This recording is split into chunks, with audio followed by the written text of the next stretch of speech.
हाल ही में आप सभी लोगों ने सीबीएसई के एग्जामिनेशन दिए थे, आपका रिजल्ट आया, आप रिजल्ट से खुश नहीं थे और आप लोगों ने रीवैल्यूएशन के लिए अप्लाई करे और अप्लाई करने के लिए आप लोगों ने सीबीएसई के पोर्टल की मदद ली, जिससे कि आप सभी लोग अपनी आंसर शीट देख सको और ये चेक कर सको कि जो आप लोग के मार्क्स आने चाहिए थे क्या सच में आपको उतने मार्क्स मिले हैं कि नहीं। लेकिन बाद में आपको पता चलता है कि इसमें तो है सबसे बड़ा सिक्योरिटी लैब। अगर पोर्टल में सिक्योरिटी लैब्स है, इसका मतलब ये है कि स्टूडेंट का डेटा एक्सेस हो सकता है, मार्क्स से जुड़ी इंफॉर्मेशन लीक हो सकती है, जो कि सबसे ज्यादा इंपॉर्टेंट मुद्दा है सभी स्टूडेंट्स के लिए। जब सीबीएसई पे इस चीज का दबाव पड़ा, तब सीबीएसई ने इस मैटर में आईआईटी के एक्सपर्ट्स को अब जाकर इन्वॉल्व कर दिया है। अब आखिर सभी स्टूडेंट के साथ होने क्या वाला है, ये कंप्लीट रिवैल्यूएशन की प्रोसेस के अंदर क्या चेंजेस आने वाले हैं, जानेंगे आज के इस वीडियो में। देखो दोस्तों, आप सभी लोग तो इतने दिनों से जान ही चुके होंगे, जब रिजल्ट आप लोग का आया उसके बाद आप सभी लोग इससे खुश नहीं थे। मुझे नहीं लगता कि मुझे बताने की भी ज्यादा जरूरत है। रिपोर्ट्स के अकॉर्डिंग ये माना गया है कि ये कंप्लीट पोर्टल के अंदर सच में सिक्योरिटी लैब्स देखे गए हैं और ये काफी बड़ा मुद्दा है, क्योंकि क्लास 12 का रिजल्ट सभी स्टूडेंट के लिए बहुत इंपॉर्टेंट होता है। आईआईटी के प्रोफेसर्स और एक्सपर्ट्स ने इस कंप्लीट पोर्टल को ऑडिट किया है। उनका काम ये था कि कंप्लीट पोर्टल को रिव्यू करना, क्या ये सच में सिक्योर है कि नहीं और क्या स्टूडेंट का डेटा सच में कंप्लीटली सेफ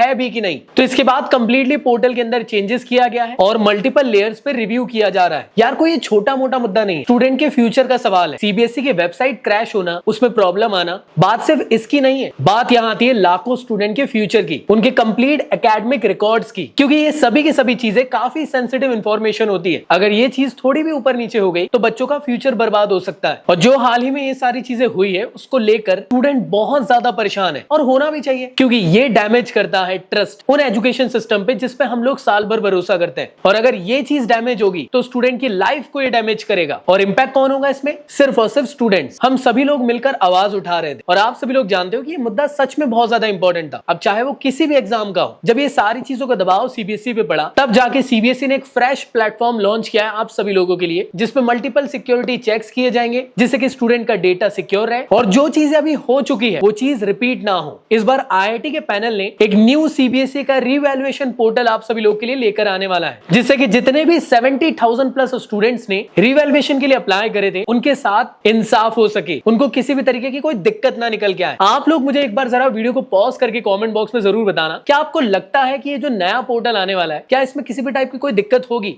मैं चाहता हूं कि आप सभी लोग अपनी अपनी राय कमेंट बॉक्स में जरूर रखें। मैं तो अपने एंड से यही दुआ करूंगा आप सभी लोग के लिए कि जितने भी स्टूडेंट के साथ ये प्रॉब्लम निकल के आई है यार, एटलीस्ट ये चीज अब सॉर्ट आउट हो जाएगा, क्योंकि 12th के बाद आप लोग को अपने कॉलेजेस में भी फोकस करना है। लाइफ अभी बहुत लंबी है, इसी रेस में यहीं रुके रह जाओगे तो आप सभी लोग के लिए प्रॉब्लम्स हो सकती है। वैसे दोस्तों, एजुकेशन की बात हो ही रही है तो एक और इंटरेस्टिंग बात आप लोग को बता देता हूं। सभी इंजीनियरिंग कॉलेजेस में एक इनविजिबल सिलेबस आप लोग को पढ़ाया जाता है। पहले 2 साल सिर्फ थ्योरी, तीसरे साल प्रोजेक्ट्स और चौथे साल प्लेसमेंट की रेस। सबसे बड़ी प्रॉब्लम यह है कि मैक्सिमम स्टूडेंट ग्रेजुएट तो हो जाते हैं, लेकिन बिना रियल बिल्डिंग एक्सपीरियंस के साथ। डिफरेंस समझने की कोशिश करो, कोडिंग सीखना अलग है, प्रोजेक्ट बनाना अलग और इंजीनियर बनना बिल्कुल अलग है। इसलिए ऑल्टा स्कूल ऑफ टेक्नोलॉजी की अप्रोच डिफरेंट है। ये फर्स्ट ईयर में आप लोग को C++, डेटा स्ट्रक्चर, रेक्ट और रियल प्रोजेक्ट्स, सेकंड ईयर में बैकएंड डेवलपमेंट और एआई इंजीनियरिंग, थर्ड ईयर में AWS, मशीन लर्निंग, क्लाउड और सिस्टम डिजाइन, फोर्थ ईयर में आपका पोर्टफोलियो, इंटरव्यू प्रिपरेशन और इंडस्ट्री रेडी कैपस्टोन प्रोजेक्ट। मतलब हर साल आप लोग ट्रांसफॉर्म हो रहे हो, स्टूडेंट से बिल्डर, बिल्डर से एआई डेवलपर और फिर इंजीनियर। सबसे इंटरेस्टिंग बात यह है, कॉलेज शुरू होने से 6 वीक्स पहले यहां होता है एआई जेनेसिस बूट कैंप, जहां student live websites, AI projects और एआई एजेंट्स बिल्ड करते हैं। जहां बाकी स्टूडेंट सिर्फ डे 1 में इंट्रोडक्शन देते रह जाते हैं, तुम ऑलरेडी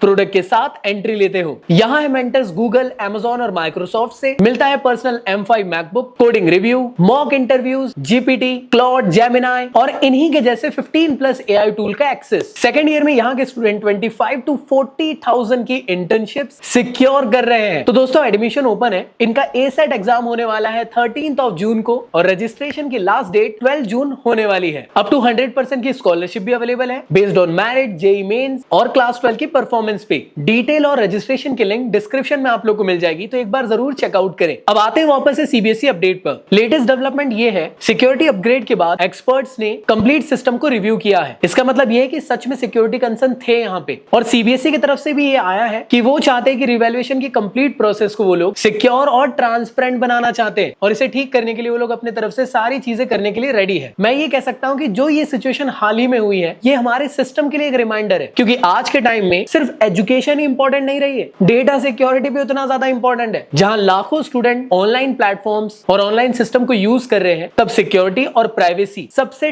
टॉप नॉच प्रायोरिटी बन जानी चाहिए। और इसी चीज को ध्यान देते हुए जितने भी एजुकेशन इंस्टीट्यूट हैं, उन्हें अपनी वेबसाइट पोर्टल को भी सिक्योर करना चाहिए। सबसे पहले वहां तो हर एक स्टूडेंट का डेटा है, रिवैल्यूएशन के लिए जो आप लोगों ने बैंक डिटेल डालकर पेमेंट करे होंगे उसका भी डेटा है। अगर हमारा ये डिजिटल सिस्टम इंप्रूव नहीं होगा तो आने वाले टाइम में ऐसे इश्यूज देखने को मिल सकते हैं। तो अब आप मुझे कमेंट बॉक्स में जरूर बताएं कि ये जो न्यू रिवैल्यूएशन का सिस्टम लेकर आया जाने वाला है, इस पे आप कितना भरोसा करते हो और आपको क्या लगता है कि इस बार आप लोग के साथ क्या सच में इंसाफ होगा कि नहीं। कमेंट बॉक्स में मुझे जरूर बताएं। बाय द वे दोस्तों, मैं काफी दिनों से गायब था, शायद आप लोग को मेरी वीडियोस ना तो यूट्यूब और इंस्टा पे मिल पा रहे थे। आप लोग को ये बिल्कुल भी नहीं सोचना है कि मैं तुम्हारे साथ कभी खड़ा नहीं था दोस्तों, मैं हर वक्त हर सिचुएशन में तुम्हारे साथ बना हुआ था। और जो मैं गायब था उसके पीछे का रीजन है दोस्तों, हाल ही में मैं हज करने के लिए गया था, इसी वजह से मैं लास्ट 14 डेज से कंप्लीटली ऑनलाइन प्लेटफॉर्म पे नहीं दिख रहा था। तो चलिए दोस्तों, मिलता हूं नेक्स्ट वीडियो में, जब तक के लिए गुड बाय।